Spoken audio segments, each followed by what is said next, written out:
Humboldt, they have been increasing hunting opportunities for people and opening up areas. Here, they keep closing. Anyway, so that's me.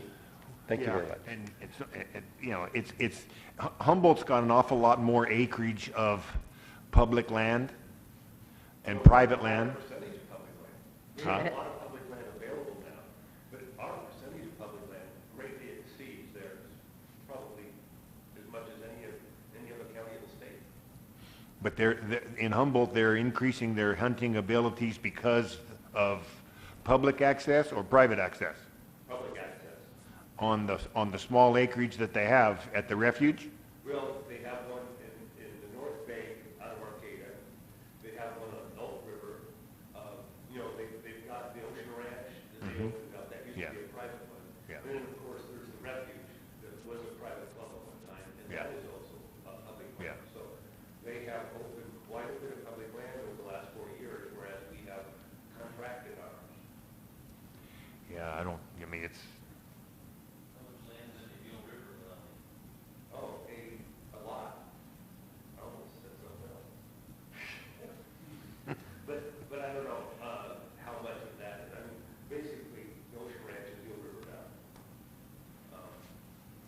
But, I mean, I've hunted all of that, and all of that, I had access to on private land that everybody was good about people hunting it. yeah, it's a very difficult thing. It's a very difficult thing because the best thing in the world that we can do is to try to have access for young hunters to begin for the future, and that's less and less and less. For the older hunters can hunt, and the young hunters have no chance, and it's pretty sad. Yeah, it's, the state parks is probably our biggest stick in the mud here. They have closed some of the best access. The problem with the state park is real simple, however. That's the way I understand it anyway. When State Park took over a bunch of that land out there, in their charter or whatever they call it, in their rules and regulations, no hunting. And state park land, national park land is off limits to all hunting, period. And when that area out there was, in theory, all fish and wildlife, it was a whole different story. And then when it became a state park, Well, and that was done without public comment. absolutely, It was done on the slide. Absolutely. Eureka, with no notification. absolutely, For the public up here. yeah, absolutely. I mean, yeah. Part of the problem with this county is that we actually have a voice, and nobody listens. People here want to have a voice, and they don't listen. They don't listen. We've been talking for it all the time. Pretty sad. Ditson, do you have a report, sir? No, not really, except for there was a little spur of steelhead right in the beginning of March. And I know at this time, it is not recording because they pulled it last night. I can't imagine why. But no updated numbers.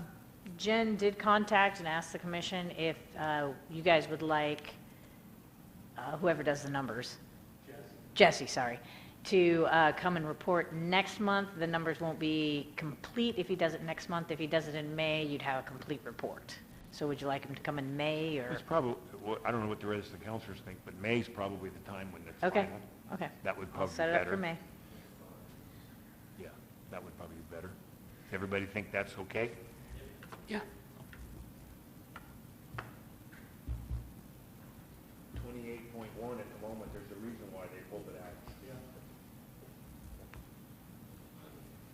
So,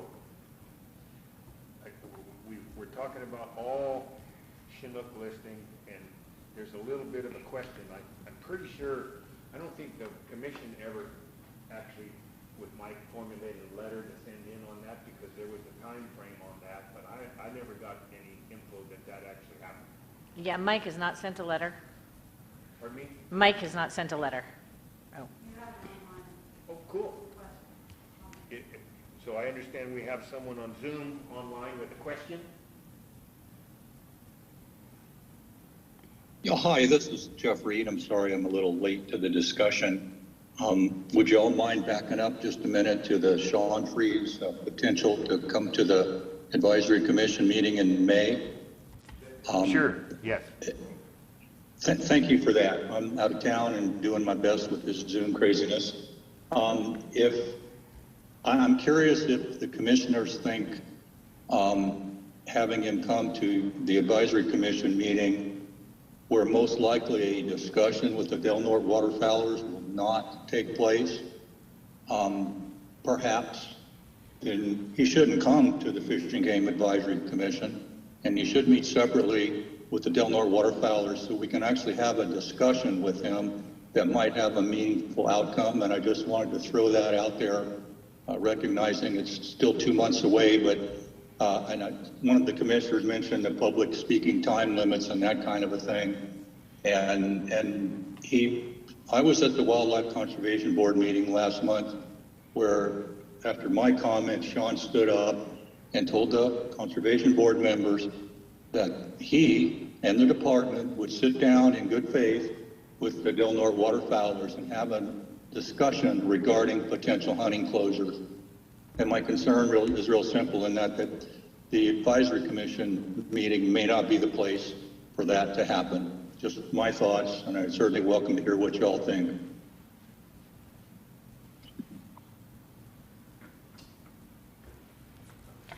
I would agree since it's a pretty, this is Jimmy Faulkner, and I'd agree since that's a pretty large subject in and of itself.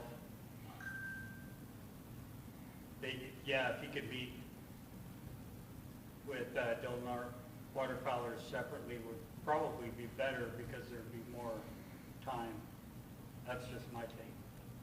Yeah, I think they're coming, the general reason, if my understanding was correct, they're coming more maybe to talk about elk, although of course the waterfowl is also there, and I would agree that having a separate meeting with you waterfowl guys who have been on their case pretty consistently all the way up and down the state would be a good thing.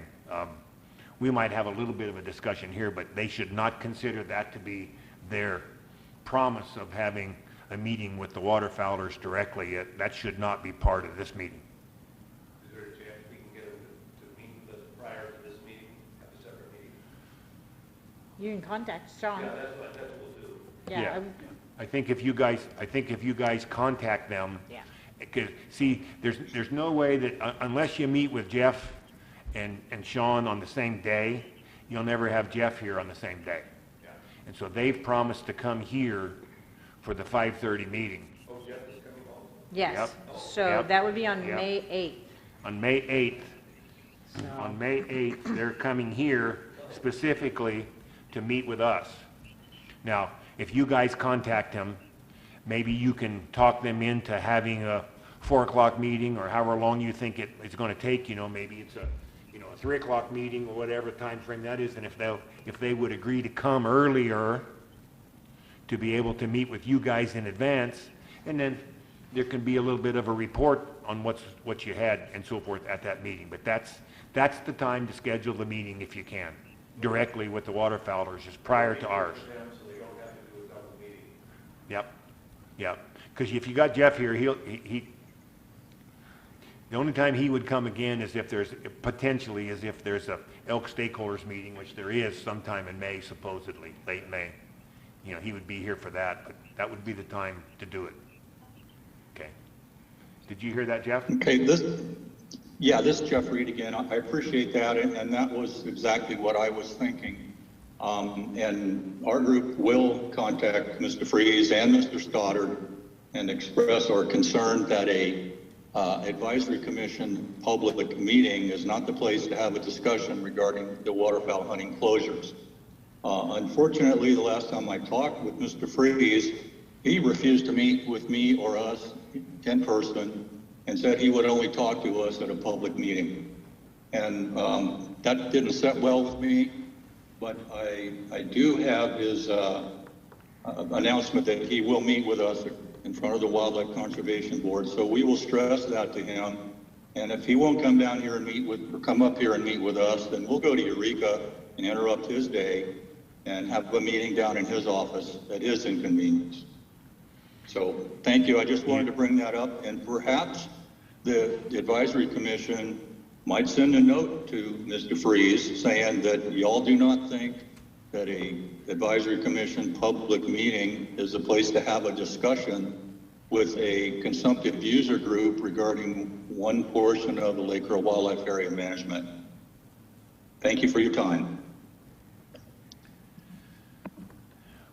Jeff, would you think that it would, if in fact he holds to his discussion that you're such a bad person he won't meet with you guys, that you should potentially try to do it at this meeting in public, or no?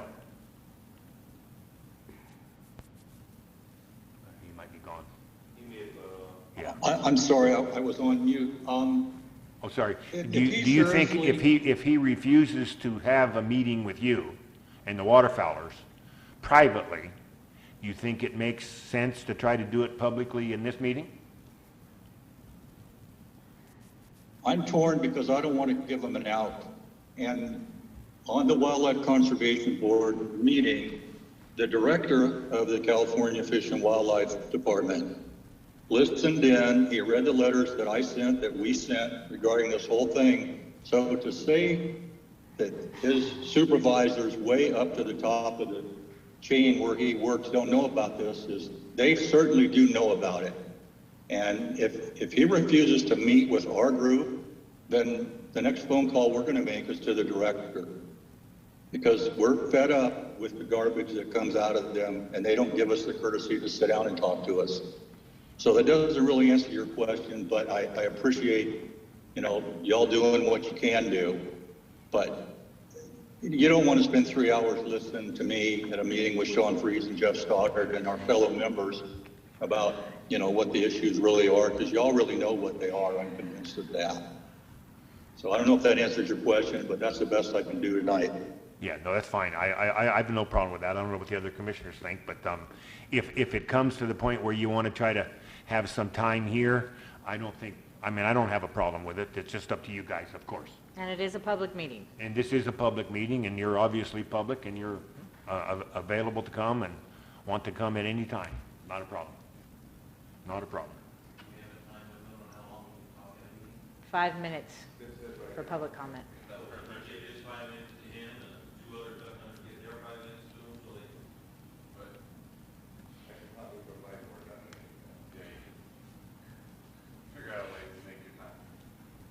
Or 3 to 5 minutes, something like that. Well, can I just say Well, quick out here? Who all here attended the meeting up at Smith River when they came and did their dog and pony show with the mirrors and smoke? I finally got out toward the end of it to demand time to talk, because I could see right away they were just freezing everybody out with a bunch of BS. And see, this is what we've come to expect from you. Yeah, the meeting up there in Smith River was plain and simple, a meeting that was required of them to have a public meeting on a topic, and they were there, and they basically didn't address pro or con anything. They didn't agree pro or con to anything, because they already had figured out what they wanted to do. Yeah, it was Simple. I mean, they were required to have a public meeting, and they had one, and then they could go on about what they wanted to do. Very simple. And chances are that's what's going to happen here. Chances are that's what's going to happen elk stakeholders, because they probably have already decided what they're going to do. But hey, you can't stop fighting, you can't stop pounding, and that's a wonderful thing. I mean, you guys are squeaky wheel gets the grease, and you're squeaking. Squeaky wheel gets the grease. Okay, so I guess we're down to the junior pheasant hunt. That would be mine. I've had a few people contact me about the junior pheasant hunt. Now, did you guys have one, or? No, okay.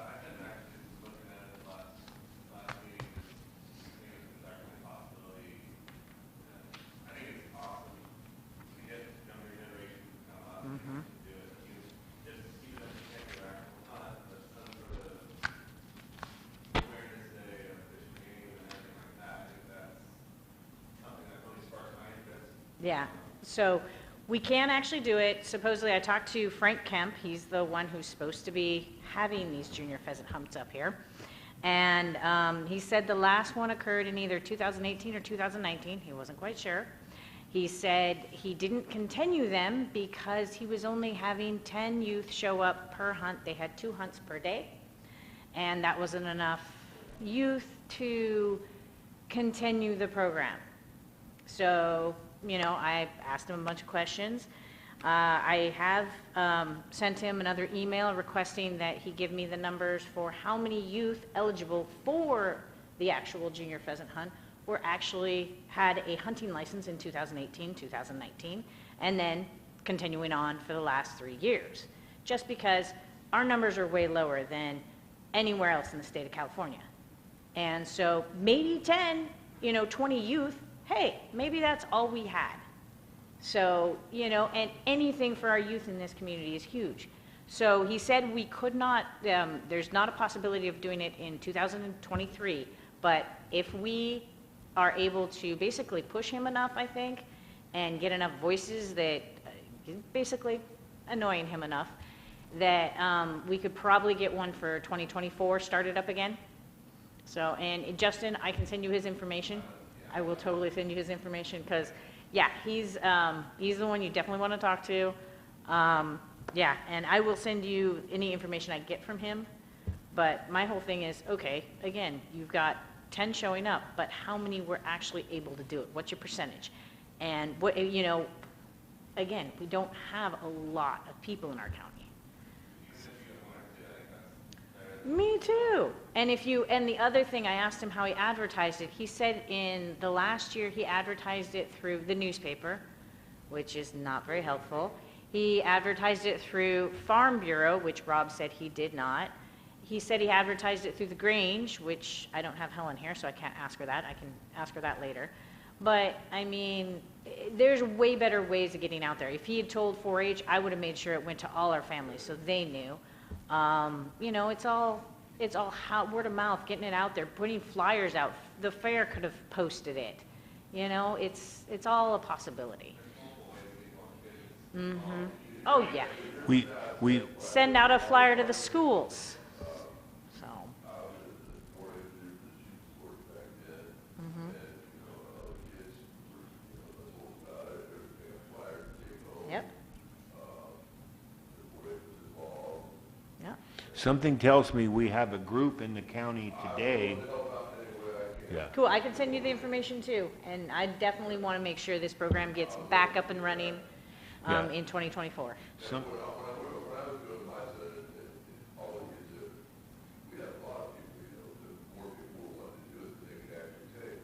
Yeah, something tells me we have a group of individuals today that were not around in 2018 and 19 that seem to be a little proactive about a specific hunting problem out on Lake Earl that might also have I think kids so. and They might- and grandkids waterfowlers that might actually and- want to yeah. participate. Yep. And so it's possible that there were 20 back then, there could be 200 this time. no, works for me. I mean, if you work it, if you don't work it, you might get 20 or 10. If you work it hard, you could Oh, get it was a more than you very even. big deal. Yeah. Yeah.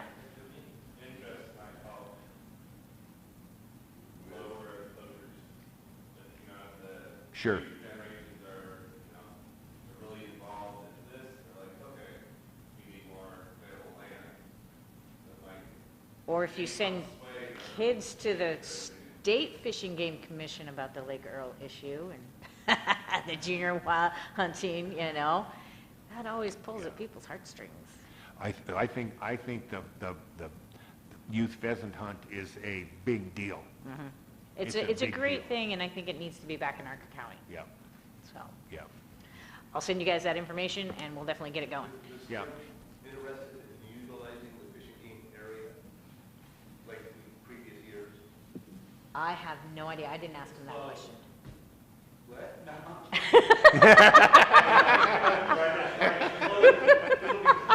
Yeah. Because they're pulling dewgrass. We were hoping you had a big yard, we could just have it in your front yard. Yeah, no, he said that, you know, they couldn't do it this year because they actually have to send in to the people who grow the pheasants how many they need grown. Yeah. So we can definitely get it set up for next year, though. And I wonder where the money came from to purchase the pheasants for the hunt. Fish and Game, because Frank didn't pay That's- for it. It was a Fish and Game sponsored event? Yeah, I'm pretty sure, because I can ask Frank, because Frank did it for years. Yeah. Yeah. But I didn't know whether there had to be private donations No. for the pheasants themselves. There's a lot of adult volunteers that show up with their dogs and Well, things. you know, and then there's a large dog group here locally that run dogs, that would like dogs. Yeah, okay. Yeah, my This is Australian Jeff friend- Reed again. Okay. You're on.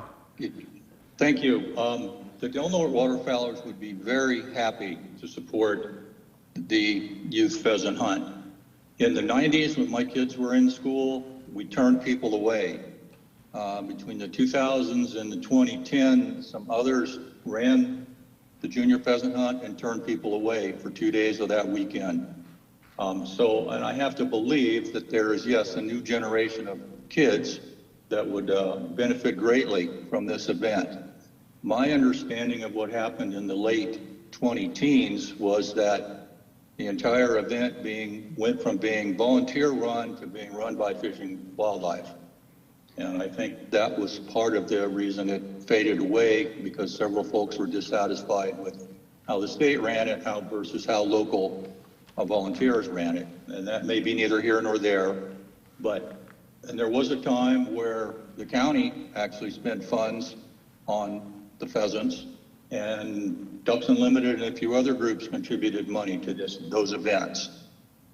Jackie, if you could share whatever information you have with me, I will share that with our members. And to your point, if we start planning now, it might happen. I think one of the other things real quickly, as far as participation, depends on the timing. If it's football season or whatever it might be on the weekends, things have a way of, colliding with other things, and that's part of the equation in a small community. But I still think we do have plenty of junior hunters that would probably love to participate in something in Del Norte County that they can't otherwise do. And I won't speak for the Redwood Retriever Club, but in the past, some of their members have brought dogs to the event and so on and so forth. So I think it's a great idea, and I would encourage the commission and the people behind this effort to reach out to the public, because I think the support's there. Thank you. Yeah, and I think thinking more about it, if you've got people that get turned away, they get turned away because of lack of volunteers to guide them. Maybe they get turned away because of actual lack of pheasants released for the hunt or whatever. But that has to kind of happen in advance so that they have plenty of time to raise plenty of pheasants for the hunt. So that if 10 people want to participate, you got X number of pheasants. But if 200 people want to participate, you got 200 times X number of pheasants to be able to have available for the hunt. And that requires some long-term early planning, for sure.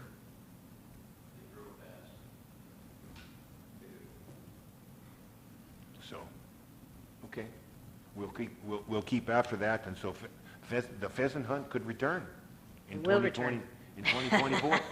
That'd be great. That'd be great. Yeah, for sure. Anybody else have any additional information for us this evening?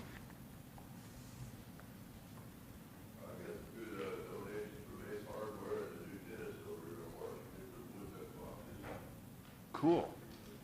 So you're still making wood duck boxes, huh? That's good.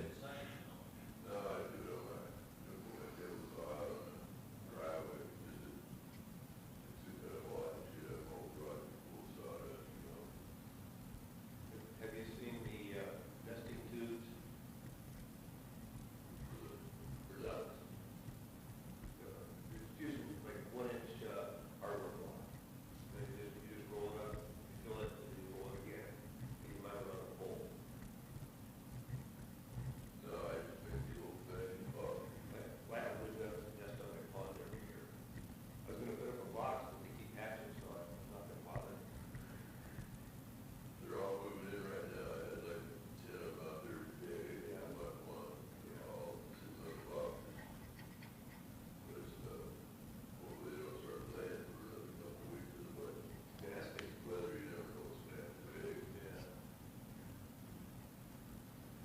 Okay, wood ducks, cool. That's a wonderful thing. Hopefully we get more and more, and the Donut waterfowlers can harvest a few.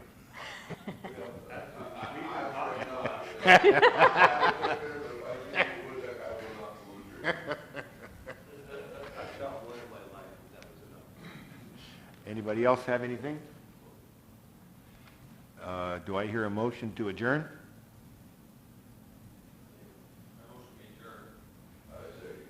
All in favor? Aye. Thank you.